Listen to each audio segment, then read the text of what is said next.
आप फरमाइएगा ये क्या वजह है कि अभी आपने ये जो प्रोटेस्ट की कॉल 24 नवंबर की दी है, कहते हैं कि ट्रंप साहब आए हैं वहां पर अमेरिका में, तो शायद आपकी जमात को कुछ उम्मीदें वाबस्ता हो गई हैं, मे बी कुछ उससे अलाइनमेंट है, क्योंकि इससे पहले साल से जायद का अरसा हो गया खान साहब को जेल में, आप लोगों ने कभी ऐसी कोई कॉल नहीं दी। जो अब आप कहते हैं ना कि डू और डाई है ये, तो ये वाकई डू और डाई है और इसके कोई ताने बाने मिलते हैं अमरीकी सदर के इंतखाब से?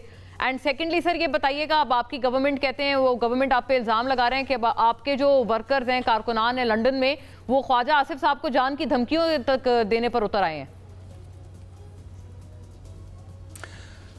बिस्मिल्लाहिर्रहमानिर्रहीम। देखिए, जहाँ तक तो आप एक रिश्ता जोड़ रहे हैं ट्रंप के साथ, तो ये ऐसी तो कोई बात नहीं है ना। ये ऐसी बात जो है वो किसी लेवल के ऊपर भी पीटीआई में कंसीडर की जा रही है ना। इसका कोई उससे कोई नेक्सस है ना, कोई ताल्लुक है ना, होना भी चाहिए।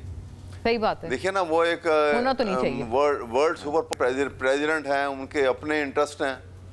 कोई वो जो है वो एक अपनी, अगर मान भी लिया जाए कि कोई उनका आपस में कोई दोस्ती का रिश्ता होगा, तो कभी ऐसा तो नहीं होता ना कि एक स्टेट का एक हेड ऑफ स्टेट जो है वो दूसरे हेड ऑफ स्टेट से सिर्फ दोस्ती के लिए अपनी नेशनल पॉलिसी को फोरगो कर दे या डेफर कर दे या उसके अगेंस्ट चल पड़े। क्यों करेगा? इसलिए ये बातें फजूल हैं बिल्कुल। हाँ, ये ज़रूर है कि वो जो कुछ पाकिस्तान में हो रहा है, इसका इम्पैक्ट जो आप कहते हैं ना कि वर्ल्ड हैज़ बिकम एक ग्लोबल विलेज।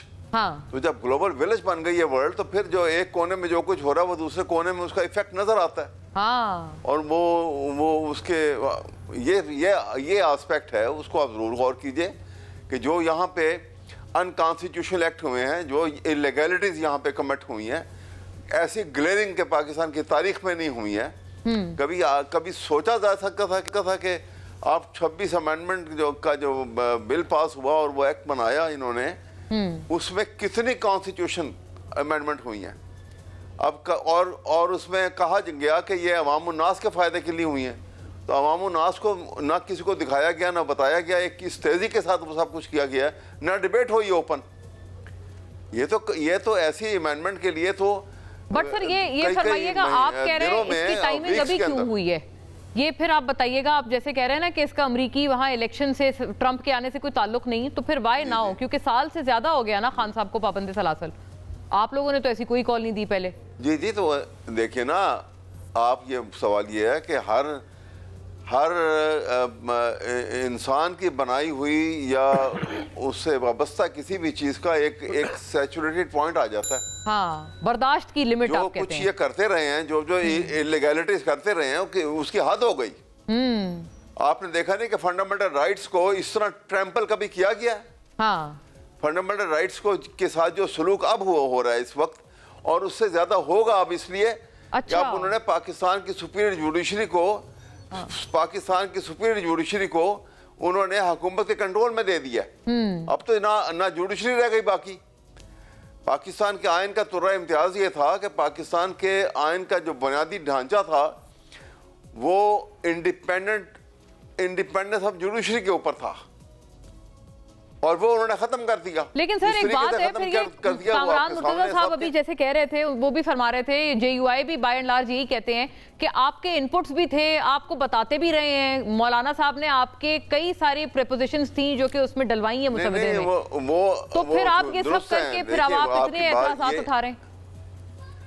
नहीं, सवाल ये है कि वो एतराज़ात तो हैं, ये कोई शक नहीं है कि वो कॉन्फिडेंस में लेते रहे, बताते रहे हैं, और इनकी सजेशन को भी वो मौलाना ने अहमियत दी है।